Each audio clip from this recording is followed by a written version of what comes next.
Why is it that there seems a growing trend of abused women getting a diagnosis of borderline personality disorder or even bipolar disorder?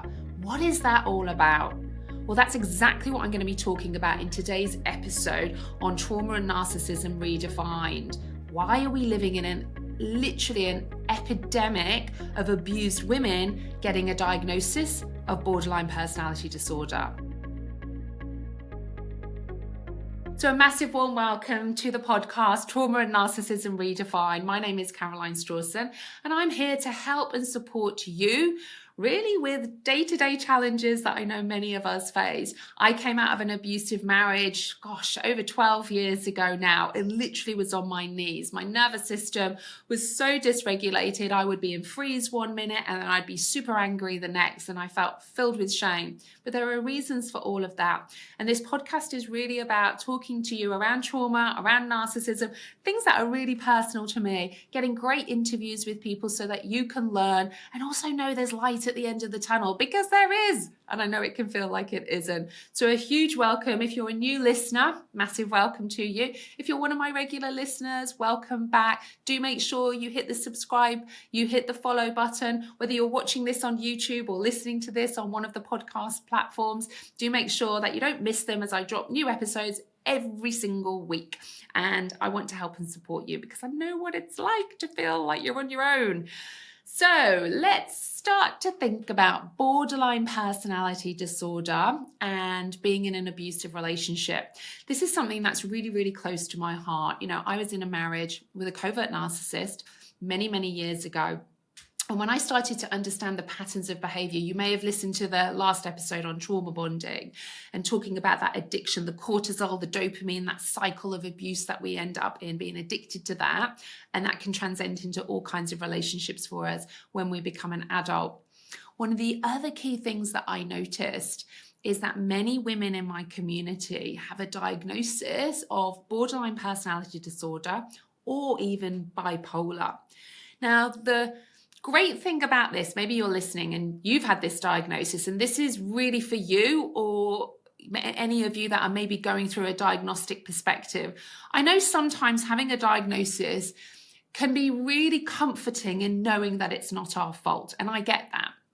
It's the same even if we're talking about, say, a narcissist, right? We kind of put a label on something because it means it's not our fault. But it's not your fault anyway. But when we're just dealing with a diagnosis, a disorder, borderline personality disorder, bipolar disorder, what we're basically saying is you are disordered, there's something wrong with you, and that's why all of these things are happening to you. And that actually isn't the case. Imagine if we took the word disorder, took that out and replaced it with response, because that's a good start anyway. Borderline personality response, bipolar response. That brings up a whole new section of curiosity. Why am I responding like that then? Why am I responding in XYZ symptoms of borderline? Why am I responding in XY symptoms of bipolar? You know, our body and our brain is always working for us, always working to protect us. Whilst many, many times we may think, gosh, I don't want to behave like this. I don't want to show up like this. What is wrong with me? Just get on with your life. And I know because I've been there. And what happens is when we feel like that, we're not actually looking at the root cause of why we feel the way that we are. We're just looking at the symptoms of how we are showing up. And sadly, in our Western society, we do live in a society where very often we're just looking to treat the symptoms of underlying causes. We're always saying, what's wrong with you?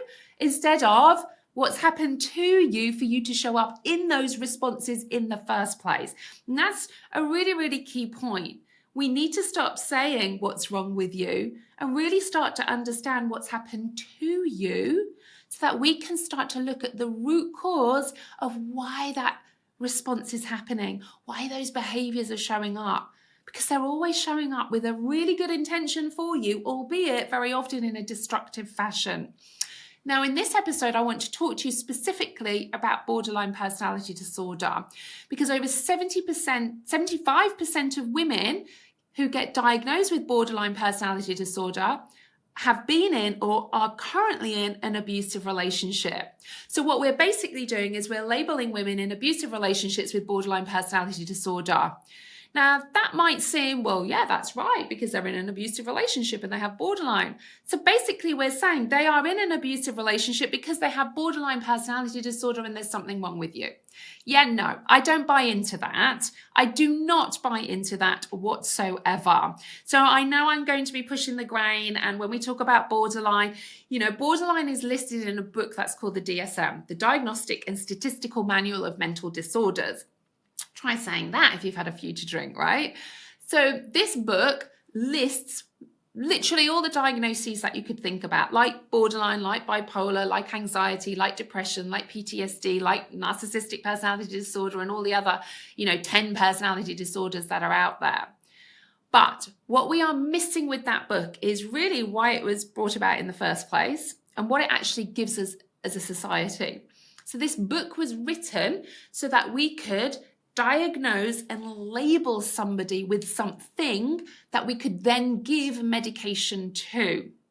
It's very often this book was written predominantly for psychiatrists initially, in conjunction, obviously, with all of the wonderful psychiatrists, psychologists in the world, and they are so wonderfully well trained, and this isn't knocking their education whatsoever, because it's an interesting book to read, but one that I don't buy into personally, because what we're doing is we're kind of giving people a life sentence of a disorder that they have, rather than looking at the root cause of why it's there in the first place. And could there be a good reason it's there in the first place? And could we actually work with that good reason and root cause so they suddenly don't have this diagnosis? That might be hard to hear for some of you. That maybe if we work on the root cause, you won't have that diagnosis. Because I know sometimes diagnosis can mean it's not your fault, and it can become a crutch. It can become a way of saying it's not my fault. But I'm here to tell you it isn't your fault anyway. Whether you have a diagnosis or not, you are just showing up in a way that is trying to protect you with your nervous system based on your interpretation of your past experiences.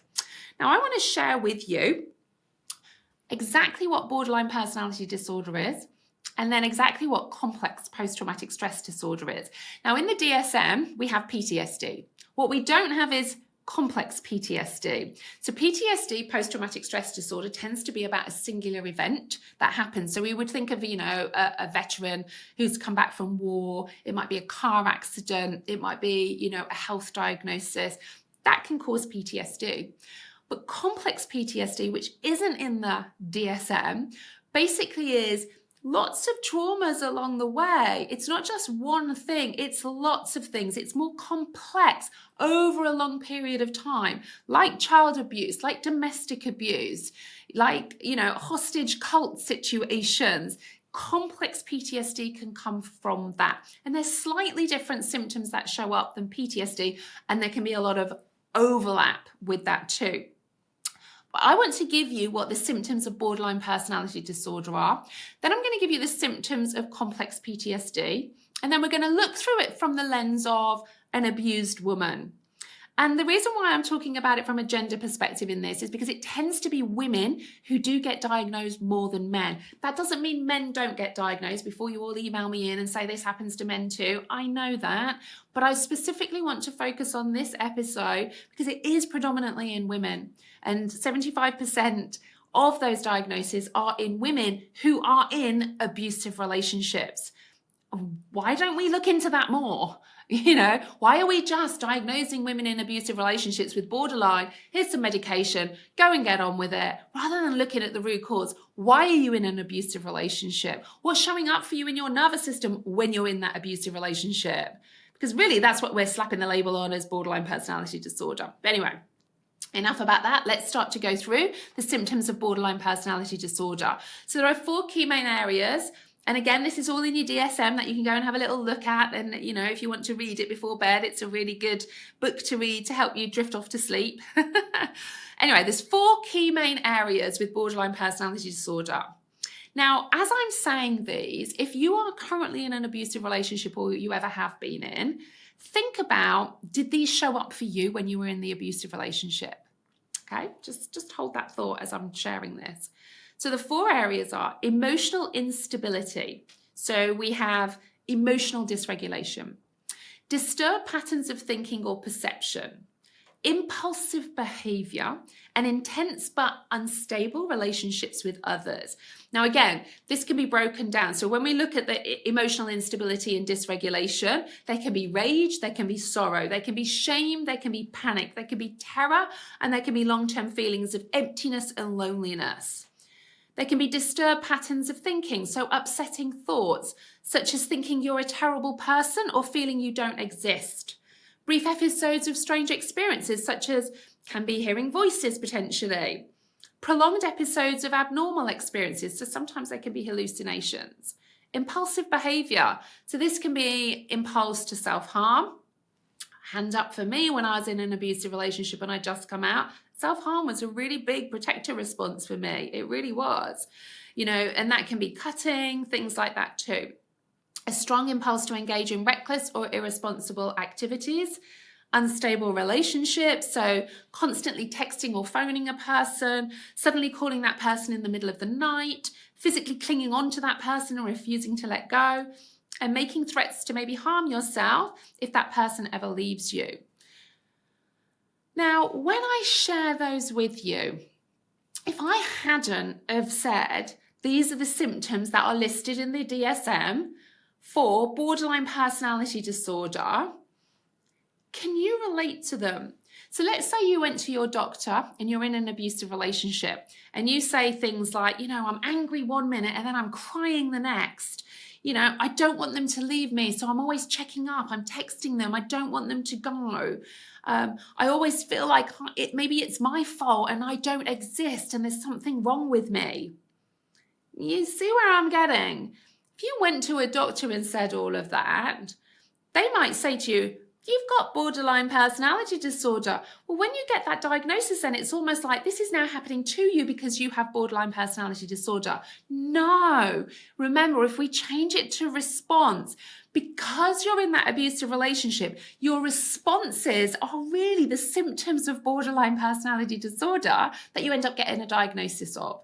Now, many people in my community will maybe get on medication because of that. And I am not here to say that I'm not a fan of medication. I have a medical background. Medication in the right way can be really, really beneficial for people, whether it be short-term or long-term, and it really can. But I have a real issue when these women who have been in these abusive relationships are just given a diagnosis, given medication, and sent away, and not supported and looked after in a safe way of the fact that they are in an abusive relationship. And that doesn't happen. Now I want to give you some of the signs and symptoms of complex PTSD. Intrusive thoughts, avoidance behaviours, increased arousal, so anger or rage, a negative self-view, difficulty in personal relationships, loss of your belief system, feeling like you're not good enough or you're unworthy or unlovable, and emotional dysregulation. Can you see them? Can you see the similarities? Now, that would probably depend on who you went to see. You could go to see a really great trauma-informed psychiatrist who would ask you about your trauma history, who would ask you about where you are, your relationships, and that could come up. You're in an abusive relationship. So would they give you a diagnosis of borderline, or would they give you a diagnosis of complex PTSD? How would they then support you? Would they give you medication? And I think this is the key thing that we have to recognize. I get for some of you, knowing that the diagnosis is there gives you a crutch and it gives you a reason to know it's not your fault. But change the word disorder to response. You are reacting to being in those abusive relationships, and those are the symptoms that you are then getting diagnosed with borderline. Let me tell you how many women I have worked with who have come to me with a diagnosis of borderline or bipolar. Many, many, many. Now, I'm not a medical doctor, so I don't work with diagnosis. What I do work with is, as I'm level 3 trained in internal family system, are protector parts, protector responses, and also using somatic experiencing. I'm an SE practitioner, so I'm looking at the nervous system. So I'm looking at the protector parts, which are things like avoidance, rage, anger. These are protector parts for an individual to try and keep that individual safe. And then somatic experiencing, when I'm working with my clients, I'm looking at, okay, why are we in these abusive relationships? Where's that pattern? And that comes back to the last episode I did around trauma bonding, that addiction.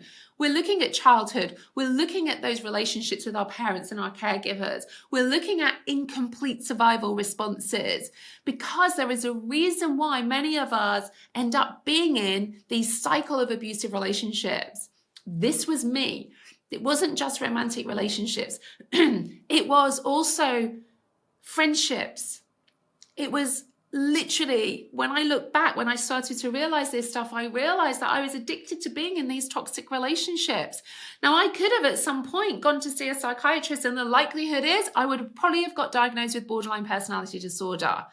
But what I did have really was complex PTSD, complex post-traumatic stress response, because my body was protecting me by anger, by going into dissociation, by looking out for me and showing up in these certain ways, because I had learned that I wasn't good enough.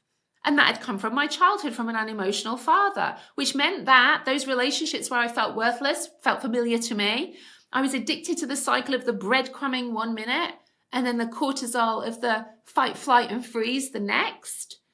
But how that would show up in my system and as my behaviors were literally all of those symptoms of either borderline or complex PTSD, depending on who you are and what you read.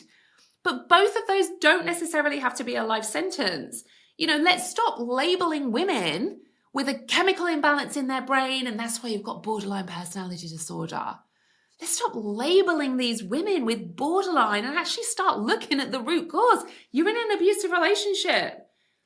How can we understand why you're still in that in a safe way? Because there are reasons for that. And it's not about shaming people who are still in abusive relationships. I stayed way longer, way longer, because I was addicted to being in abusive relationships. Physiologically, my body was addicted to the cortisol and the dopamine and serotonin and oxytocin cycle of hormone secretion, being in these abusive relationships.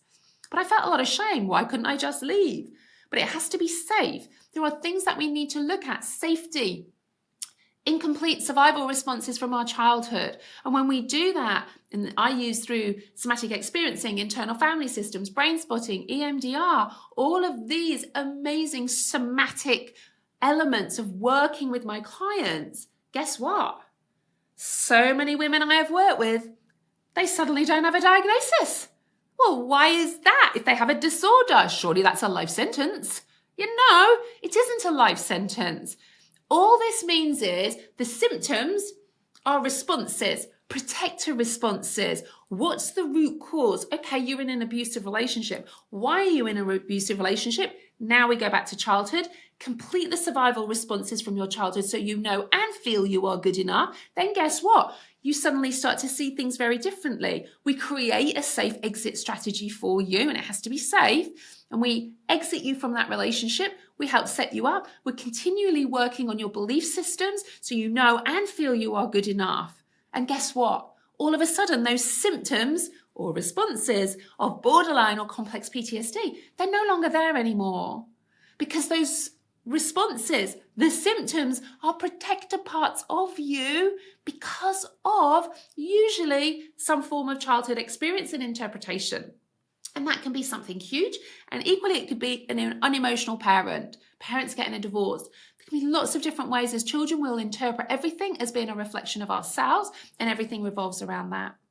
So I want you to know, if you are listening to this right now, take away the word disorder. Put in the word response. Get curious about what parts of you are showing up to protect you, and where may this have come from? Usually it's from our childhood. And my invitation to you is to go on an exploration journey to see how can you work on the root cause of those protector responses to not show up for you. And a lot of this is about how you feel deeply about yourself. Very often it's because we've had childhood experiences for whatever reason. We see things as a reflection of ourselves and we feel unworthy, not good enough, unlovable, not important. That becomes a core emotional wound. Everything comes up to protect us. Very often we end up having people-pleasing qualities, which means we are magnets to these toxic relationships. We are then in those toxic relationships and our protector parts go crazy, our responses go crazy. They will show up as symptoms if we go and see a psychiatrist or a psychologist and a diagnosis happens of borderline. See, I don't want you to live with this life sentence where maybe there's something you could do about it. So, if you're struggling, maybe you can relate to this, let me know. Drop me a message on Instagram or on Facebook. Drop me an email even, hello@carolinestrawson.com. Has this been a bit of a revelation for you, a bit of a light bulb moment? Equally, I know some of you want to cling on to the diagnosis. I'd love to hear from you as well, because hearing this can be a bit of a rub, because it's almost like, well, it's the reason why I'm in these relationships. And yeah, it kind of is, but they're responses. And usually it's from childhood. So let's get curious about that together. So I hope this is really eye-opening for you. And literally, if we look at most things in the DSM and take out the word disorder and put in response, it's the same scenario. I did a podcast a number of weeks ago about anxiety. Same thing, generalized anxiety disorder. Or is it anxiety response? Is it a nervous system response in our body to our perception of danger that has come from our interpretation of past experiences? And we label it as anxiety, when really it's just a fight-flight response in our body. So get curious about all of this. That's my invitation to you.